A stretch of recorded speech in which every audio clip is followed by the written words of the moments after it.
All right, here we go. Hello and welcome to the Macworld Podcast. This is the Brady Bunch edition. Yeah. For those of you old enough to remember the Brady Bunch. To my top is Jason Cross. Hi, Jason. Hello. And then to my left is Leif Johnson. Wrong direction. Wrong direction. Oh, I'm mirrored. Am I being mirrored? You're mirrored. Oh, okay. I'm mirrored because that's weird. Because it looks. I see that I'm looking at the laptop and. Which is under the camera, and I'm pointing opposite of. Interesting. And then to my diagonal, is that right? Yeah. All right, is Mike Simon. How you guys doing? Good. You? And then last but not least, the most important man in the room. It's you. The Macworld podcast producer, Dan Masuoka. Hello, Dan. Hi, everyone. Dan's the most important man in the room because he represents you, the audience watching us on YouTube and Twitter. If you guys have any questions or comments, please let us know, and Dan will monitor those, and he'll let us know what you guys are thinking throughout the show. So it's an important part of our podcast. So today we're going to talk about WWDC, the Worldwide Developers Conference. That's Apple's annual gathering of developers where they reveal what they're working on. Mostly from an OS perspective. They also release hardware at that point, but it's mostly for software developers. It starts T-minus 5 days and counting. Yes. It starts on Monday. There will be a keynote on Monday morning. That's at 10 o'clock Pacific time. So you guys will have to adjust your schedules accordingly based on your time zone. You can watch it on Apple's website. You can watch it on your Apple TV. You can also watch it on the WWDC app on your iOS device if you're interested in watching it. It usually goes for about 2 hours. So, and you have to remember, it tends to be developer focused. So you'll see a lot of OS enhancements, things like that. Won't be probably like an iPhone or anything. Apple does often release new Macs during the time. Like I think last year the iMac Pro was revealed during WWDC. It was, yeah. They showed us like a little sneak of it. The HomePod also got some screen time, stage time last year. HomePod was announced. Yeah, last year was unusual for its number of announcements. Yeah. So the word going into this year was that iOS and macOS, I don't know if they technically called it or officially called it a maintenance release, but there was a memo or an email leaked, and one of the other Mac sites picked it up, and it said that Craig Federighi was essentially saying that we're going to focus on cleaning up iOS and macOS and tvOS and watchOS. It's more of a maintenance release. Maybe the features that you'll see that are new are relatively minor. So maybe we won't see any major new features, but then you never know. You never know what Apple's been working on. I guess you could say the major new features that everyone's kind of been waiting for were released yesterday. So Apple finally... With nary time to spare. Right. Yeah. Almost a year after they were announced. Yeah, yesterday, if people need to catch up, yesterday Apple released the iOS 11.4 update and also updates to watchOS and tvOS. We haven't yet seen the macOS update that corresponds to this. Which kind of defeats the purpose of messages in the cloud, but let's not. We won't draw attention to that. Yeah. Just if you have an iPad and an iPhone you use all the time, maybe it's good, but... Yeah. So these updates that were released yesterday, they have the two major features that were revealed last year, AirPlay 2, and for the dozen of you who bought a HomePod, that's an important thing. The dozen of you who bought multiple HomePods. Yeah, that might be generous. There, Yes. And then but for me and probably a lot of other people, the feature they've been waiting for is messages in or on. Is it in or on? I've seen it written both ways in Apple's official. It's in the cloud. How can they be on the cloud? Well, it's on iCloud. It's messages on iCloud or messages in iCloud. And Apple themselves have written it both ways, and I don't know what's right. I'm going with in. I like in. I'm going with in. Yeah, I'm going with in also. So and it's basically the mechanism by which messages get synced. So like if you delete a message on your iPhone, it gets deleted on your iPads, and vice versa, and things like that. So it's a feature I've been waiting for a while. It's out. I know you've always been so excited about this, but I'm like, how many people delete messages? I never delete messages. Well, it's deleted, it's unread, it's all that. It's just keeping everything in sync. Yeah. It's just nice to keep it all organized. Right. It also means when you're setting up a new device, like normally, if your Mac is on and your iPhone or whatever's on, they pop up at the same time, and that's not a big deal. But if anything's off, none of the state gets synced. And if you set up a new device, you're starting from scratch. And what this does is when you set up a new device, your entire messages history is all going to be there. All the images that were shared, everything. That's pretty cool. Yeah, delete messages is just one little thing. It's the one that drives me crazy because, like, for instance, at home, we have an iPad that maybe I look at once a week when I'm sitting on the couch. Most of the time, I'm either in front of this machine or I'm on my phone and stuff. And I'll delete messages that, like for instance, two-factor authentication messages and stuff. I'll delete those. But then I'll open that iPad and all of a sudden I'll see like all these messages that should be gone and they're there, and it's kind of a pain. So it's just a little example and a one task. All right. Yeah. So it's a feature that should have been there a long time ago. I mean, it's not a major, oh my God, we have to have this. It's just, it speaks to the convenience and the ease of use that Apple is always talking about. And it's just, it should have been there. So it's great that we finally have it. Yeah. So those features are here in 11.4. Interestingly enough, I just saw that new betas for the OSs, including macOS beta 10.13.6, have been released to developers. Oh. I just saw it on Twitter. Is this an iOS 11.6? Or is it 11.5.1 or something? 11. Like I mean 11.4.1. Actually, no, I don't see an iOS beta release. Oh wait, here we go. Okay, maybe it's just iOS 11.4.1. Okay. So it's a minor. So this is just going to be a bug fix, right? It's probably a bug fix that cropped up after they released the 11.4. So Apple's cleanup crew at it again. Yeah. Yeah. But interestingly, there's a beta for developers of macOS 10.13.6, even though 10.13.5 hasn't been officially released yet. Maybe it's probably being, or maybe it's being released as we speak or something. I don't know, but yeah. So there are new developer betas of the current OSs coming out.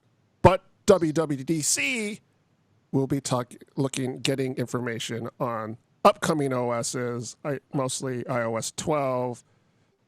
macOS 10.14. So I'm just going to throw this out there.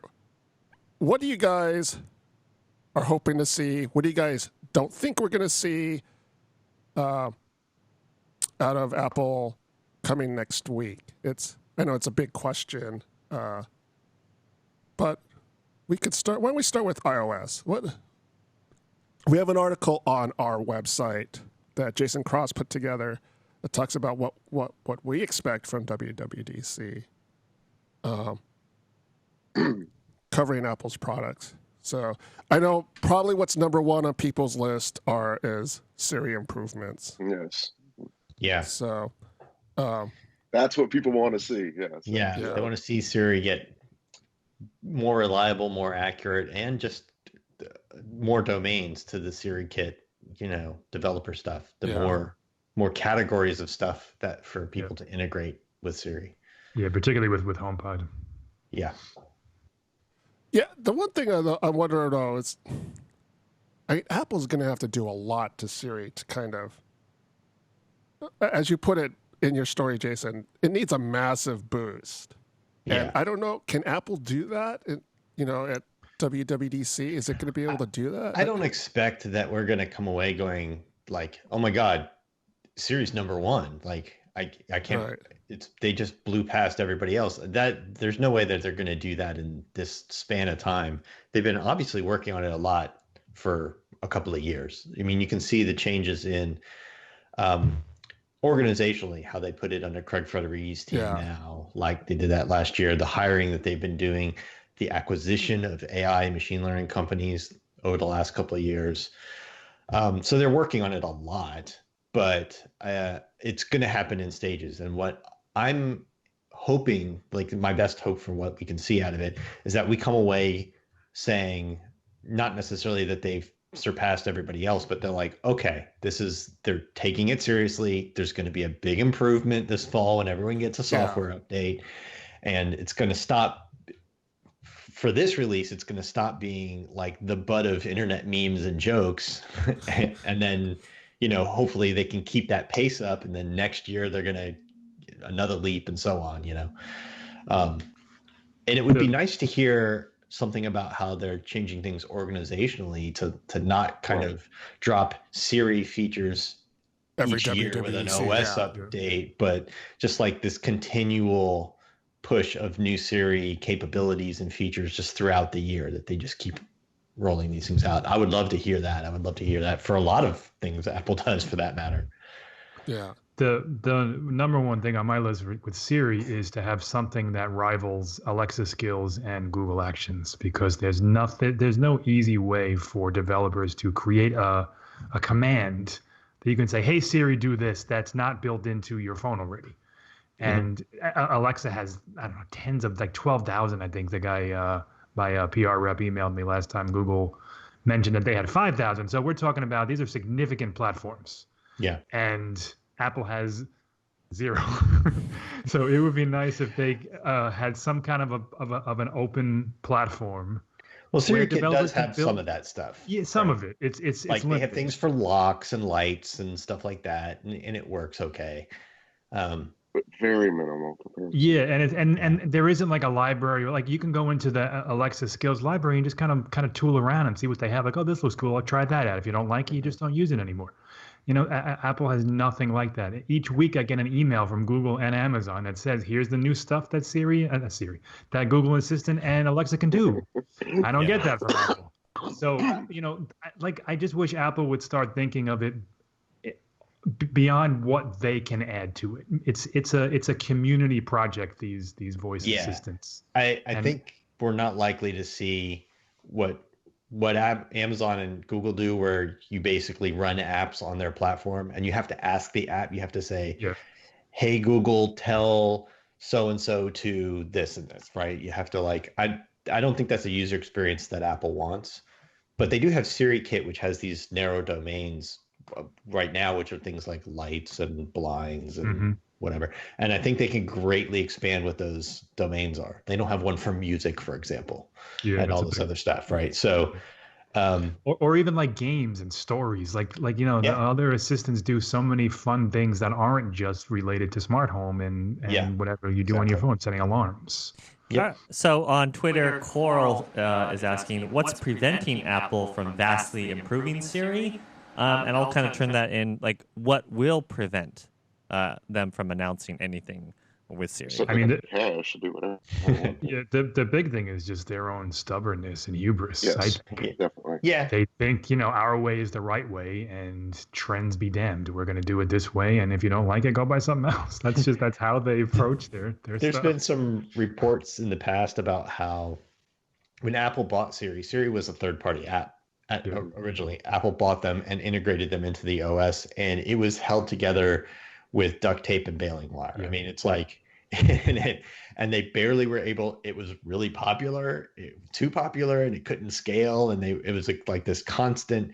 And I remember those early days of Siri, where you would ask it something and it would take forever to get a reply and stuff. So there was this big effort just to keep it running for a while. And it had to be re-architected kind of from the ground up to get to where they are today.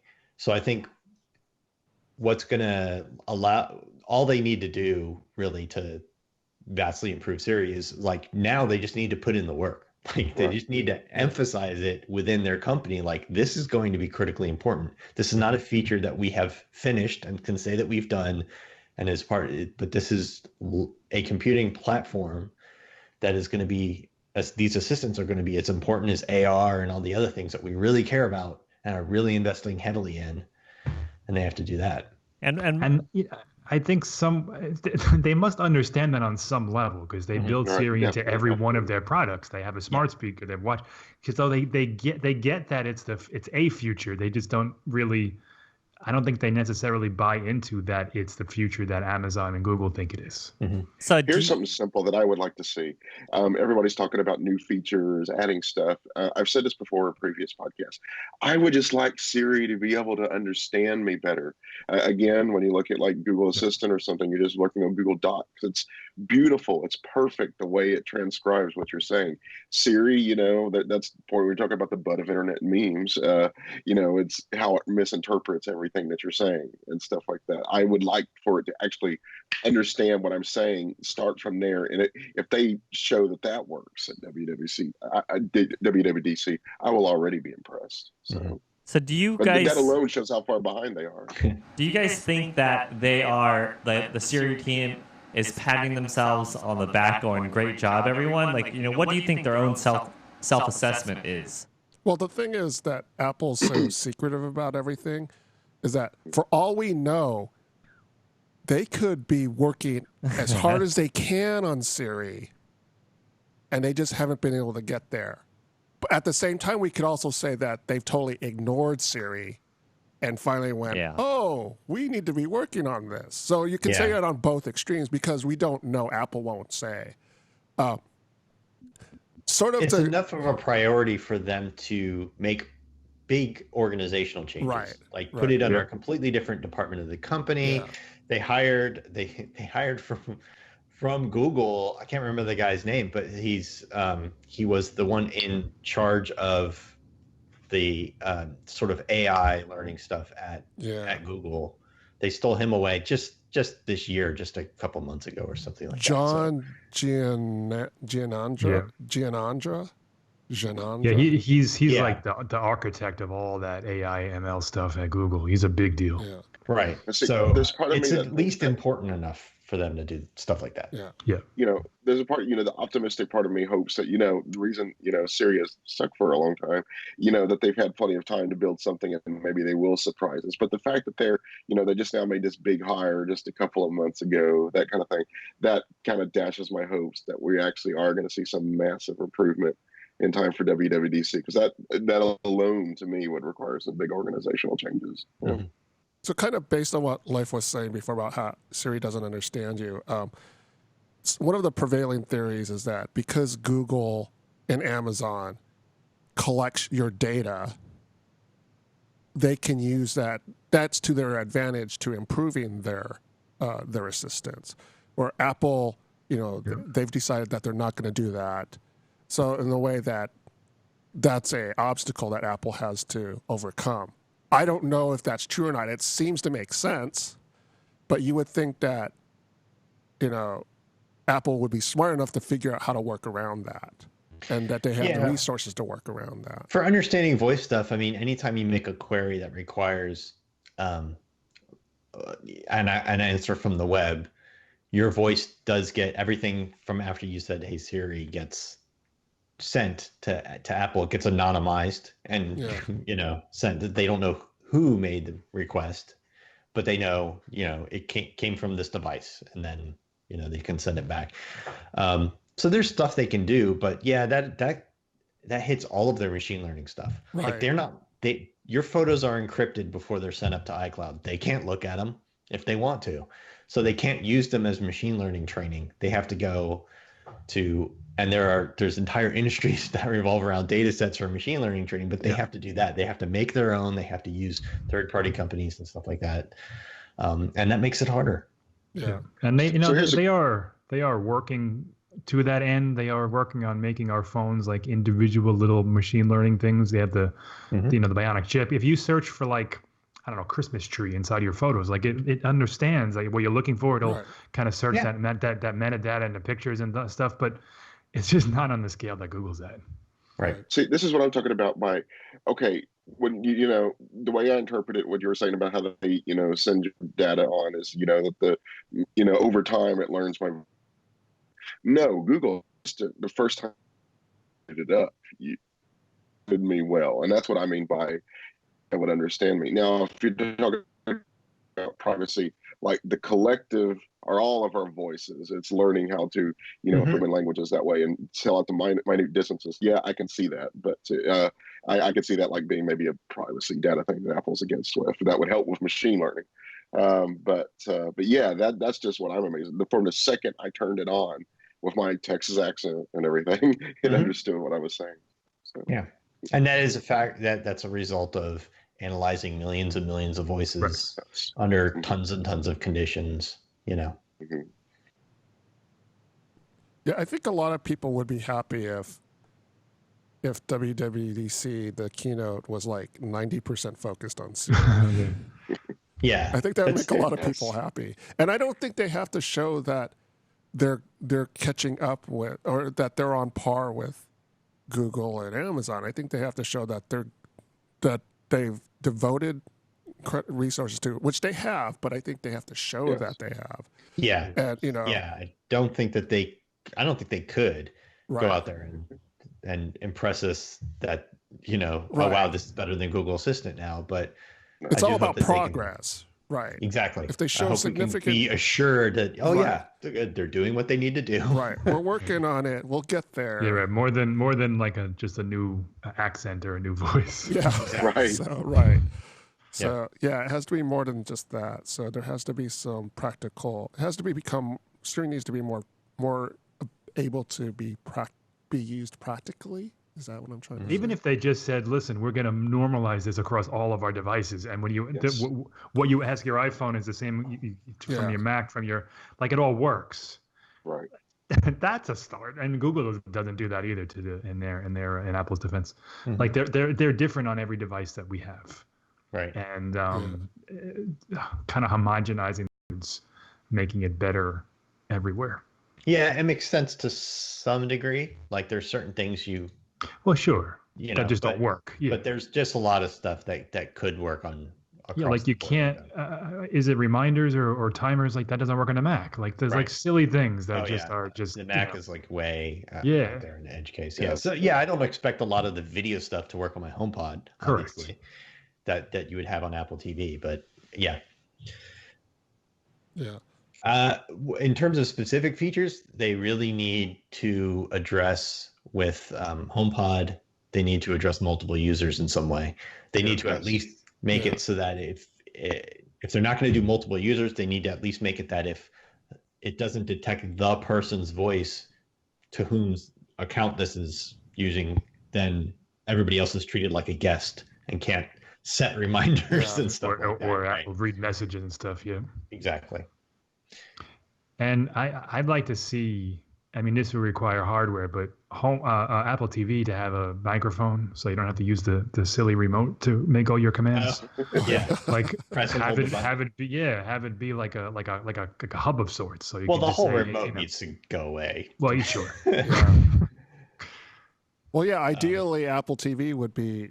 Well, I don't know if it's ideally now, but you should have an option to control it by voice, right? Yes. So, I mean, you can. It's just got that. Right. Maybe that we saw a rumor this week about a new audio device. Maybe that's what it is. Maybe it's Apple TV plus HomePod or something like. Mm-hmm. Have a microphone built into it so you can talk to it when it's when the TV's off too. Like have a little speaker in there so we can just respond. Or if they don't even want to make a new product like that, a new hardware product, just let HomePod do that. If you have a HomePod and an Apple TV, just let HomePod control your Apple TV. There you go. If they're on the same network, If any of our viewers have any new features or fixes that they want to see in iOS 12, let us know.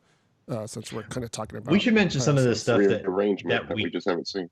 But we expect that they're not going to have in iOS 12. There's been articles out there about some specific features that got bumped out back a year. So, and that includes a major visual refresh, like a new home screen type. Yes. Visual refresh. That I'm disappointed by that. I'm disappointed by that, but apparently they don't want to bite off more than they can chew and get back in the iOS 11 boat where nothing ships for a year. And there's all these bugs and serious quality. They had serious quality problems with iOS 11. So in order to keep quality up, they're kicking that one back. They're kicking back CarPlay, a new overhauled CarPlay UI, and a couple of other things like that are. I think photos were supposed to be revamped, and they're kind of kicking that can down the street. I think all of their sort of first party, like maps and stuff like that were due for, and that probably goes together with whatever they're changing for the main UI for the operating system, right? So that makes sense. And we haven't heard much about Apple Music. I would expect Apple Music and things like the TV app to maybe get an update. Yeah, the TV app could be in line with whatever their video service is going to be called as well, because I would assume they're going to be tied in. I mean, it'd be crazy if they weren't. Do you think we'd hear about that at WWDC, or is it too early? I think that would, as much as we've seen, I think that we're going to see a little something like a teaser. I don't know. I think, they haven't been too open about this, but I think this would be a real good time to show it. And one reason I'm thinking that way is because, if it is kind of like a maintenance, update for iOS 12, this could be like their big thing that they show there is, here's a real good, what we have in line. Here's some trailers and stuff like that. We'll talk to Steven Spielberg for a bit, that kind of thing. Yeah, 2 years ago, I think it was 2, maybe 3. Was it 3 years ago? It would be 3 this WWDC. Okay. They, Eddie Q did that really long and kind of tedious Apple Music demonstration, but it was there that they unveiled it. Yep. And I wouldn't, a trailer would be cool, even if it was just like a little teaser, like here's what we have, just a couple of clips from the production, like a real Hollywood style teaser. Exactly. That says, Apple Video coming in 2019, something like that. Yeah, I could see that happening, sure. Yeah. On Twitter, the film asks, could integrating the HomePod's tech with their Beats speakers be a good idea for Apple? So Gene Munster, who's an analyst, well-known analyst who follows Apple, he had a report. I think it was this morning, where he's predicting, and I don't know if it's based on any knowledge or anything like that, but because I didn't read deeply into what his predictions were, but he's predicting that Apple will come out with a Beats branded Siri speaker that I think is priced around $250. I think is what the report said. So there's been rumors about $200, $250, something like that. Yeah, so that it'll be cheaper than the HomePod, and it'll be maybe more attractive to a lot more people. I read that rumor, kind of went, oh yeah, well, that didn't excite me at all. Where's that Apple Television set you promised like 10 years ago? Yeah. So, but whether there's truth to that or not, I don't know. I think it'd be interesting if Apple did reveal that at WWDC. And there was in the code of iOS, there was a mention of a new device, like the HomePod devices, audio device 1,1, and it's 1,2 or something. That could be the international version of the HomePod, which is shipping in a couple weeks. Yeah, it could be a new HomePod. That could be these Apple branded headphones that we keep hearing about. Yeah. There's no real telling exactly what that is. But if they do a $200 Beats branded HomePod, that's not what they need. Right. Yeah, that would be, first of all, let's at face value, if they release a Siri powered HomePod, whatever Beats thing, that's greatly expanding Siri to something that we don't have today. I mean, they don't, like, with the Beats headphones, it works with your iPhone, sure, but there's no standalone thing that doesn't work with Apple products. Beats works with everything. So either they're going to make a Beats product that's just for Apple users, or they're going to expand Siri to Android and everybody else. So both of those seem unlikely to me. Yeah. But we'll see what happens there. The other thing is Beats standalone headphones are not so good. And wow. I don't care what price you slap on it. It's $250 versus what is HomePod? $300? $350. So I mean, what's the point there? If they're going to make if it's not under $100, what are they doing? Like a smaller, not going to sound as good. If they're going to make a cheaper HomePod, it needs to be $99 or less. Yeah. Right. HomePod's thing it has going for it is it sounds great. It's great. It's great sound. Yeah. If it's not the best sounding, like what are they doing? Unless it's cheap, cheap. Right. What's $100 less than HomePod? What are they selling there? Exactly. Right. Well, maybe the Siri Beats product will have a deeper voice because Beats products are known for their deep bass. So maybe Siri will have a deeper voice. Well, the HomePod already has deep bass. I mean, I was, I'm like, if I had one, I'd be afraid to play it in this apartment because my upstairs neighbor could hear it. I mean, even if I were playing it lightly, that's how strong bass it is. Pretty heavy. And there's no real equalizer to kind of tone that down if you don't like it either. Exactly. Yeah. But back to the Beats rumor. If they made a Beats pill, which they wouldn't because that design is weird. But if they did for $99 and sold it to everybody, no matter what flag you fly, that would be huge.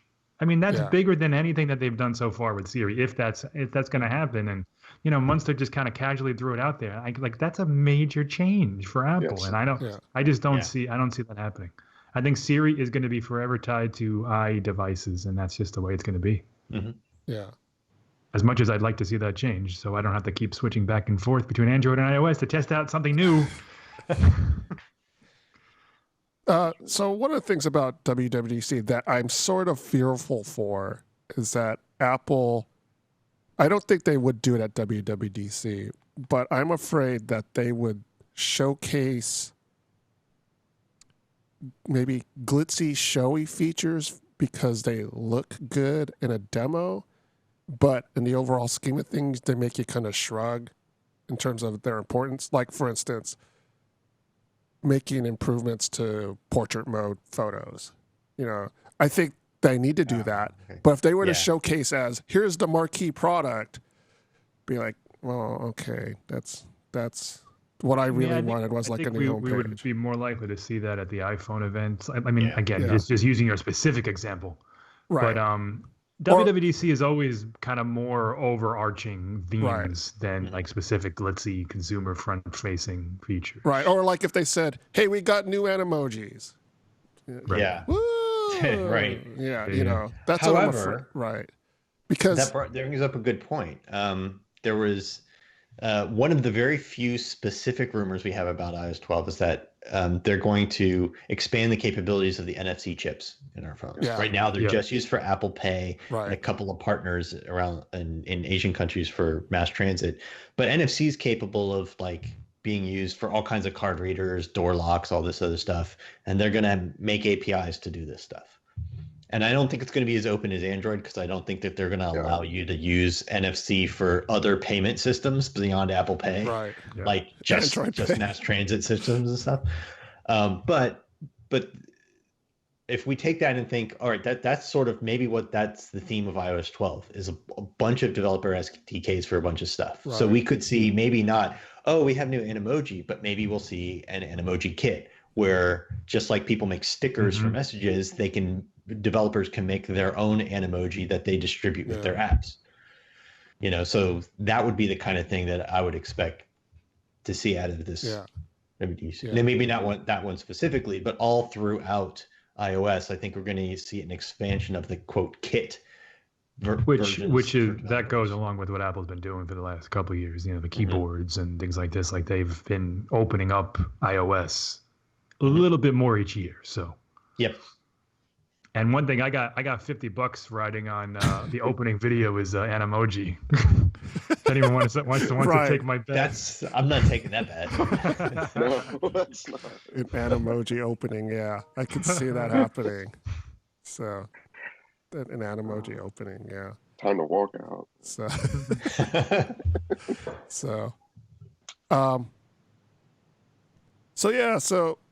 because I'd be excited about an NFC. Yeah, that was a cool rumor we read. Yeah. That's good. It's a long time coming. It's those kind of things that I want to see. And the thing is, it's those kind of things that don't necessarily get a lot of people excited, or like even like general press coverage. Because like I could see how there could be a lot of pressure because Google I/O just happened. Google I/O had a heavy impression on a lot of people who were paying attention to what was going on there. So Apple usually doesn't do like a response, so to speak, or usually not influenced by that. Right. At the same time, things have changed over time, and maybe Apple was paying attention, and maybe Apple kind of goes, "Oh, we need to do something." You think Siri will call a restaurant to make a reservation? That would be hilarious, though. Not a chance, but that would be so funny. That would be funny, though, if they did. So we'll expect to see iOS 12. In the past, when it comes to macOS, we've seen incremental upgrades, and we'll probably see more of the same. We'll probably see more incremental updates. I mean, it's, last week? There was that landmark anniversary where macOS 10 is now older than Classic Mac, than the previous versions. So I mean, it's been around for a while. It's hard to make. You can't make. The only major changes you're going to make to it is to completely overhaul it, completely redo it as it. Yeah, I don't think Apple cares enough to do that anymore. Yeah, I mean, we've heard those rumors about people running iOS apps on Mac OS, and I'm not sure that even if that's happening, I don't think this is the year. Yeah. Yeah. Well, the rumor is that they're going to be easier for developers to make apps that work on both platforms. That makes more sense to me. That makes sense. Bring them closer together in a lot of ways. Yeah. Like I'd like to see a unified store where if I buy an app on the Mac, I can get the iOS version as well. Or I could just buy an iOS app on the Mac on the web and have it show up on my phone. Right. Even if not in the web, at least in the store app. Somewhere. Yeah. And things like messages isn't the same features on the Mac as they are on iOS. Like you can't send all the text effects and slams and all that other stuff. Like that doesn't work on the Mac. Siri, as you mentioned, is way out. So I'm just bringing those things closer together. Yeah. I think we're going to see. Yeah. 9 to 5 Mac had a report last week that Apple has something called the Star Project. So, which is what they're saying is an ARM-based touchscreen hybrid device that kind of runs on a OS that's specially designed for ARM and uses. Yeah, I think that was that the DigiTimes report that talked about that. Pegatron was going to make it. DigiTimes, yeah. 9 to 5 Mac came out with this report, and then I think a couple days later, DigiTimes had a similar report. So, I think at some point that's inevitable. Yeah, but I don't think we're going to see it next week. Yeah, the report said that they have test devices made by Pegatron right now within Apple. But yeah, it's not. I don't think we're going to see that. Yeah, we might never. I don't know. Yeah, I mean, it seems a little premature to have this happen at this year's WWDC if it's going to happen at all. I mean, it sounds like something that's, they're working on it. It's not ready to be revealed. It's not even ready to be previewed in any case. Yeah. So there have been rumors for a while that Apple's working on an ARM processor, and Apple does a good job with making processors. So it seems like if it seems like it's feasible from that standpoint that Apple could make it a good ARM processor. That I mean, there's all their processors are ARM processors, but yeah, right for this hybrid. I meant for this particular device. Yeah, so. But I don't think we're going to see anything at this WWDC if this rumor is true on this particular device. It'll be interesting though. So it's a Apple Star project. They're getting lazy on the code names, huh? Yeah. Well, this, according to the 9to5Mac story, it's the Star is based on a workstation called the Xerox Star. So, okay. That's what they're saying it's based on. I don't know if that's what they've been told it's based on. They're tying the two together, So, and Apple's ties to Xerox PARC have been well documented. Without Xerox, there would be no Apple, right? So yeah, exactly. So, we probably we expect to see probably no major Mac OS features, but what about Mac hardware? What do you guys think is going to be revealed in terms of Mac hardware at WWDC? It's been a while since we've seen MacBook Pros. Yeah, I think that's probably the most likely. The new MacBook Pro may be a better keyboard. I think it's too soon for a keyboard, honestly. Yeah, or just some kind of tweaks or improvements to make it so people don't have to sign petitions to get them fixed. Something. What if they just released used the current specs, but said all they said were we're going back to the old keyboard. Right. See, that's the thing I think. Yeah, I think first of all they would never say we're going back to the old keyboard. Even if it was, they would say it's the classic keyboard. They'd say it's the best keyboard we've ever made. It's a new thing, right? Even if it wasn't. But that requires a new design. Yeah, like the thickness of it, the travel of it doesn't fit in the current chassis and stuff. Yeah. So if they're making a new chassis, is what we're asking, and I don't think they are. Tweak it a little bit so the problems that people are having don't exhibit themselves, like what they did with the iPhone 6, where they added a new polymer so it didn't bend more. Yep. Like they can make manufacturing tweaks. So yeah, I absolutely think they would do something like that, and I don't think we would hear about it. Yeah, like, that's too much of an admission of guilt. Exactly right. To say that we're fixing this, right? Because fixing means it's broken. So. Right. I honestly think we're going to see new MacBook Pros, and it's going to be really boring. They're going to be an upgrade to the 8th gen Intel Core processors and some new pricing, and that's it. Right. And real new Mac laptops maybe next year. There is that thing that where the MacBook Air has been languishing for a while, and we might get a new MacBook Air. There's been long rumored, and that would be really cool. That would be especially since so many people were expecting it at the iPad event. Exactly. Yeah, we haven't seen any like real solid rumors on that front though. So I wonder if maybe not. But usually something leaks, whether it's a Gurman report about this is what's going to be in it, or a device ID, something. Yeah. Right. Something. So we'll see. I think dull. Do you think it could just be off the radar? I mean, everything Apple does is newsworthy. I mean, that's people true. But, for this stuff, right? And, maybe a sneak of the new Mac Pro, but it seems like maybe not because now they said it's not till next year, so possibly. Yeah. I would love to. I mean, they announced the iMac Pro real early. Yeah, but it was still the same shipping calendar year. If they say this isn't shipping till 2019, that's like what? Exactly. So it could be a case where they tease us with a silhouette, coming soon, and just no info or something. I could see them doing something like, because they've made some noise about the Mac Pro. Exactly. Say, we wanted to give you an update of what's happening in the development, and then like show a video and talking heads saying this and that, and then that's basically it. And then they'll say, maybe they'll announce something like, hey, well, look for it next year, or something like that, and then that would be it.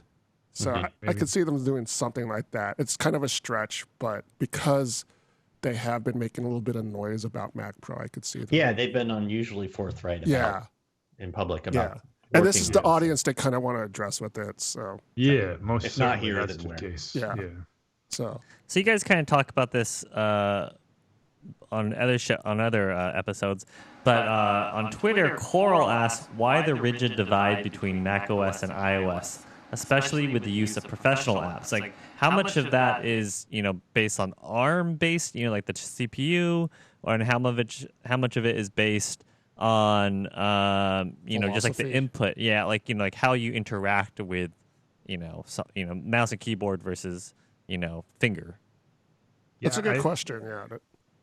It's all that stuff, though. I think it's everything. I think it leans a little little more towards the interface stuff. I mean, I think the processors, particularly the iPad processors, are more than capable of running, higher end type apps. But it's just, you're dealing with this small little screen for one, 10.5. Well, I mean, the big one has a 12-inch screen, but just that the way the apps are presented, they're not made for that type of use. You're not going to sit down and do like Photoshop layers and all this stuff on an iPad. You just not.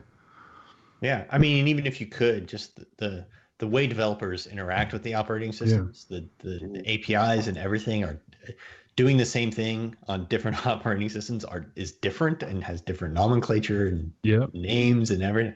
So there's a lot they could do to bring those things closer together without making one operating system that runs them all. But now they're so far apart. And it also speaks to the user base. Like, iPad users are different than MacBook Pro users. They're just, if you use an iPad exclusively or primarily, you're doing different things than if you're sitting in front of a MacBook Pro all day. When do you guys go ahead?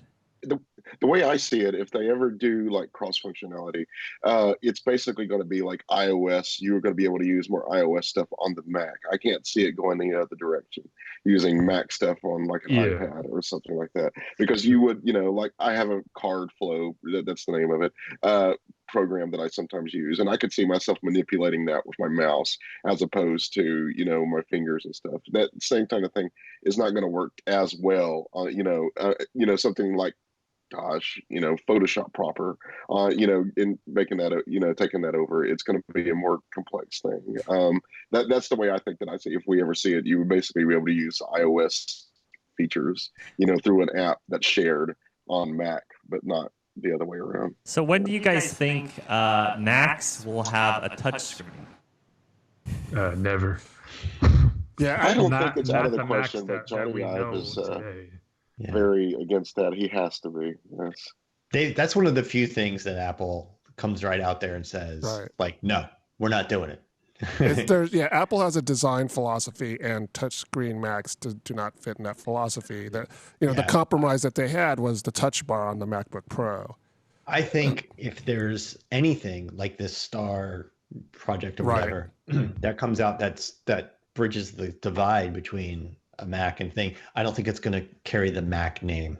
I think it will be launched with a new name.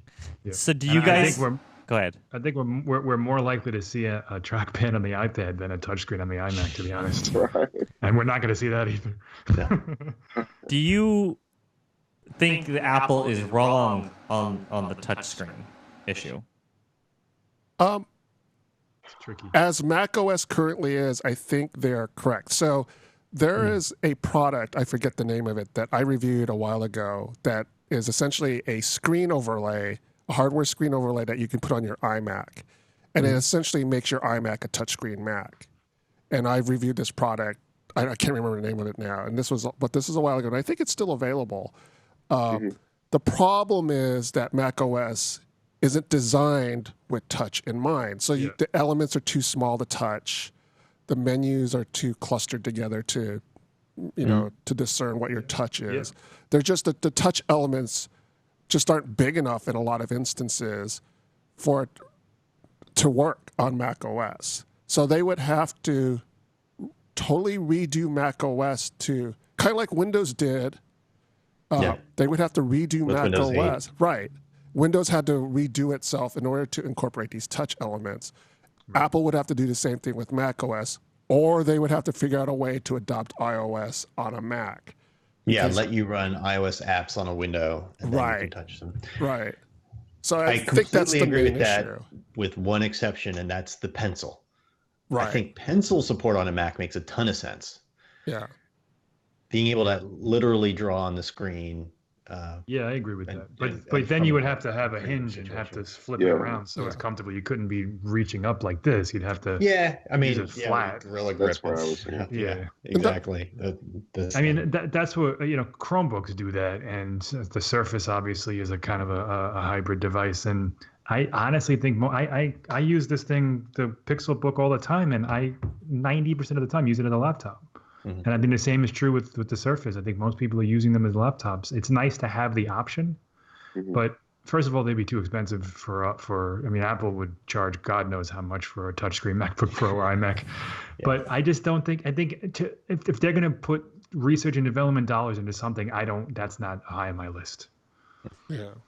And another thing, Apple products, they're usually very tough and stuff. You do believe that hinge design where you flip it around and stuff that actually compromises the durability? Because that's one reason why I can't see Apple doing it. Well, I mean, I haven't had that issue, but I mean, I'm sure some break, but they're designed pretty well. I'm thinking more of Microsoft Studio, which tilts down like a yes, and I can really see a new type of iMac that does that and gives you pencil support and stuff like that.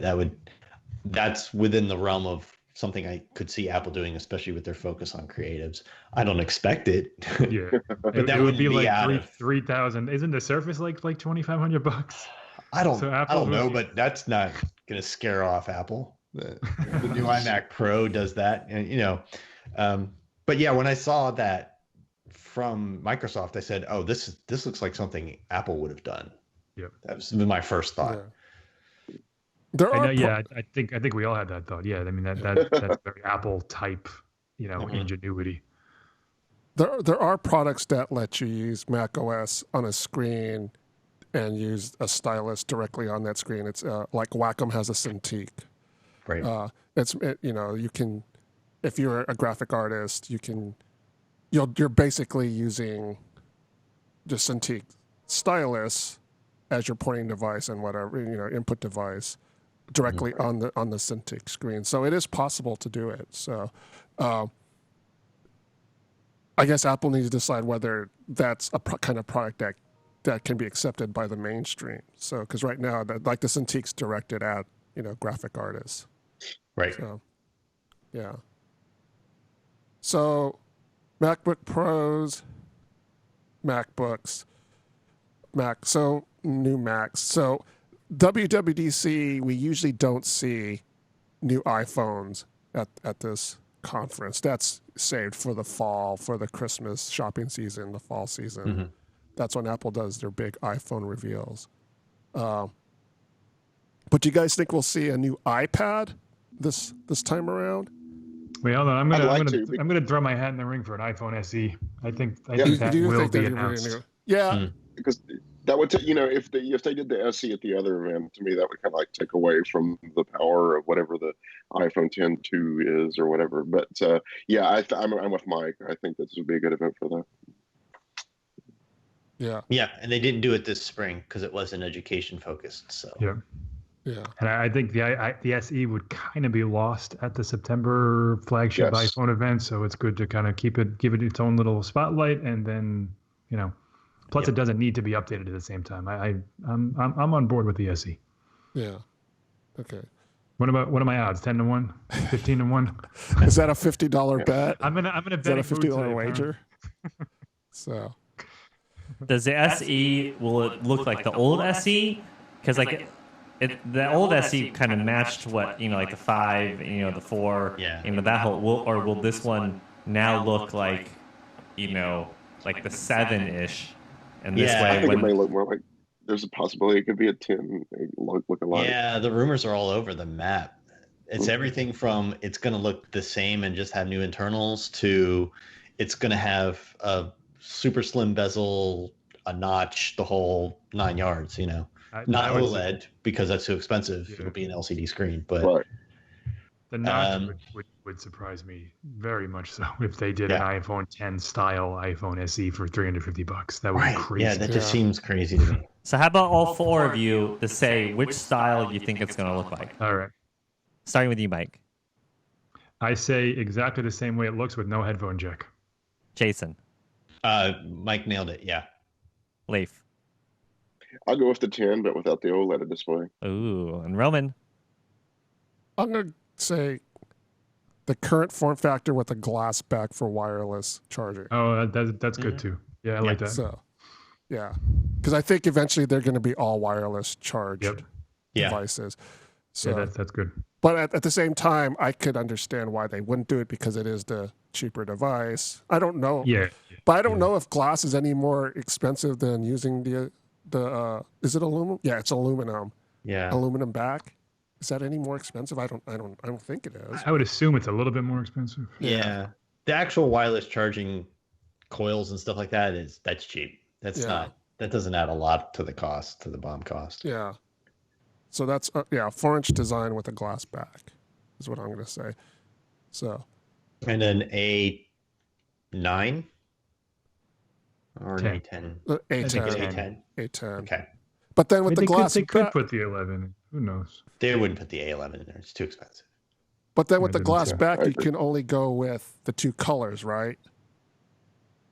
Unless they there's the iPhone 8 has red and stuff. Yeah. Yep. Right, because the current problem SE with the colors was the steel band. Yeah. Right. Okay. Right. So, yeah, because the SE currently has 4 colors? Yeah. 3 colors. Rose gold and black and white and gold. Regular silver. Gold, maybe. Silver. Gold, rose gold, silver. Yeah. Yeah. So, what about you, Dan? Or what would you like to see? I think it's going to be like the iPhone 7 style. It doesn't make sense to go back that old anymore, I don't think. I think it's a bigger screen or the same size screen? Same size screen as the 7. Essentially, it's I feel like a very small update on the 7. Okay. Right. Would that defeat the purpose of the SE being a smaller phone? So you think they're going to drop that whole line? That whole 4-inch? Yeah, because then it's just complete. I think so. I don't. I think if it looks like a 7 and it's got an A10, then why would they even have the 7 around? Eventually they won't, right? Right, but then this is too early to do it. Like they're still selling back to the 6S, right? So yeah, that's I think it needs to be more different than that. Yes, I agree with that. That's one thing I was wondering: is the 6S going to survive WWDC?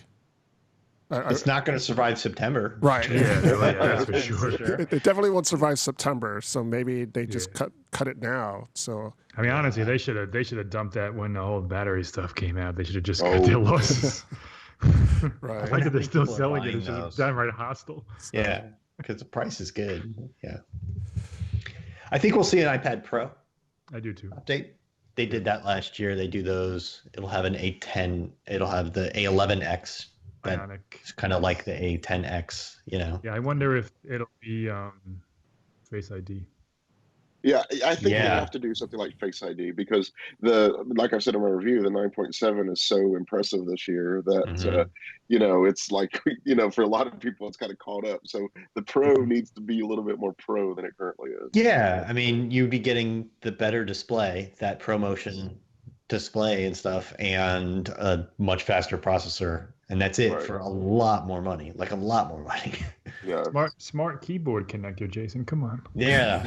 That's true too. That's worth $600 now. But is it a Face ID that works in landscape mode? It's going to have to be. It have to be. If they don't, then that's just a major epic. But I could see Apple doing that. I could see Apple saying it only works in portrait mode because first of all, change the orientation of the damn Apple logo on the back because nobody uses it in portrait mode. I do all the time. I'm like 50-50. It totally depends on what I'm doing. Yeah. But they're not going to make you log in and then turn it to use it. That would be a real disaster. Yeah. So it has to work no matter what way you're holding it. Mm-hmm. Okay. So, we'll find out what actually happens next week at WWDC. The keynote is on Monday. 10 a.m. 10 a.m. Or 1 p.m. my time. Yes. 10 a.m. Pacific, 1 p.m. Eastern. You can, again, watch it on Apple's website. You can watch it on the Apple TV events app. You can watch it on the WWDC app on your iOS device. Will we get air power at the WWDC? They finally. Well, what's the wager you want to put on air power, Mike? It was 50. I think that they're going to ignore it completely and save it for September, to be honest with you. I think they've just stricken that from their record until the next iPhone comes out. I could see them doing, here's the new SE with the glass back that you can use with air power. Maybe. So that could be a way to tie it in. This doesn't seem like the kind of conference where they would announce the price of a product they've already announced before. It just doesn't really fit. So, maybe they'll throw it on their website like that week. Or right. something. Apple always, There sometimes there are things that they don't show at WWDC that come out that because it's not developers. Right. Price and availability is going to be one of those to just slip it out onto the web. Possibly, yeah. Right. It's not on stage somewhere. Right. So unless it does some cool dog and pony tricks. Yeah, that's one. There's no dog or pony, Roman. Well, that just about does it for this week. Well, before we leave, did you have an update about a contest? That's right. I forgot about the contest. So buried it a little bit. I forgot. I actually meant to do it in the middle of the show and just totally forgot about it. So we had a contest this week. It was a giveaway for a Spigen, the Spigen case that looks like a G3. I'm trying to look for the actual name of the product. Bondi Blue thing? It's a Bondi Blue. Yeah, it's a Bondi Blue case. Leif reviewed it. Yes, Leif reviewed it. The Spigen C1 iPhone 10 case. So it was made to commemorate the 20th anniversary of the iMac G3. Leif reviewed it and did a video about it. It's on our website. You want to check it out. We had a contest. We were giving away one of these cases. And we picked a winner this morning before the show. And the lucky winner is Tom from St. Louis, Missouri. Yay for Tom. Hey, Tom. Tom will be sending you an email to get the details on how we can get you your new iPhone case. So congratulations to Tom. Thanks to everyone who entered the contest. We're going to have another contest of another Spigen case. We're still working out the details on that, but there'll be another case and another chance to win. And more contests in the future, just in general, now that we've kind of worked out the bugs and figured out with legal how to kind of get these all situated. Right. Yeah, you guys wouldn't believe the legal hoops we have to jump through to give away an iPhone case. Yeah. It's kind of ridiculous. But now that it's done, it's much faster. Now that we got the boilerplate out of the way. Yeah, get a new thing. We'll be giving away everything. So if you get an iPhone case, and you get an iPhone case, you get a date with Mike Simon. So keep an eye out on our website for our next contest, and we'll announce it and let you guys know. So. Anything else, Dan? No, that's it. Okay. Thank you for chiming on that. I was going to end the show without saying who the contest winner was. That would have been embarrassing. So, do we all think there's going to be a one more thing or no? One more thing. Is there going to be a one more thing? Tim Cook has only used it once, is to my recollection, which was for the Apple Watch. I think it was just the one time he ever pulled it out. Was HomePod a one more thing? I don't believe so. I think it was in the middle of the show, actually. I don't even think it was at the end. Yeah. Yeah, I think you're right. There's a list of Steve notes. Let's see. I'm going with no. Yeah, he usually doesn't. Yeah. It has to be big. Yeah, iPhone 10 was the last one. iPhone 10 and then Apple Music was a one more thing. And it went on forever after that. Right. On Twitter, Brace Day says yes. So maybe that's just like a hope that there's something big. Right. Yeah. Wait, iPhone 10 was that one more thing? I don't even remember. Yeah. Because they announced the iPhone 8. Oh, that was at the Steve Jobs Theater and the thing at the beginning. Yeah, I remember. That's worth it. That was worth it. Yeah. Mm-hmm. And then Apple Music and then Apple Watch were the last. Those were the last one more things. Not worth it. There hasn't been so not worthy of a one more thing. Which one was it? Apple Music. No. That's because it was WWDC, and that was not in fitting with WWDC's stuff, right? Normally, so I'm gonna go with no one more thing this time. Yeah, I'm gonna have to agree with with Roman as that as well. Since they're playing it so safe this year, it seems like a safe bet. Yeah. But if there is one, but it will be a $100 HomePod. Right. So, way to hedge your bet. Doesn't that feel like too much like giving up for Apple? Like we admit that we made a mistake, and that's a problem I have. I only think that's true if I mean, the $100 HomePod won't have awesome audio quality. I think that's only true if the whole preceding thing is about how awesome Siri is now. Yes. And then it's going to be like, and now that it's great for more than just music. Right. I mean, they wouldn't say it that way, but your impression would be like, oh, now Siri's going to be so useful, and here's a way I can get Siri in every room in my house. Right. Yeah. You know. So. Well, that just about does it for this week's episode of the Macworld Podcast, episode 607. Yep. So I'd like to thank Mike, Jason, and Leif, the Macworld bunch. I'd like to thank Dan, our producer. Thanks, Dan. And I'll thank you, Roman. So thank you. And I'd like to thank the viewers. Thanks for tuning in. Join us next week where we'll again talk about WWDC, but we'll have actual things to talk about. We'll talk about the latest news that comes from Apple's Developers Conference. That's on Wednesday, 10 a.m. Pacific time. So adjust your calendars accordingly. So tune in next week. Thank you very much. Thank you. Enjoy WWDC, everybody. Woo.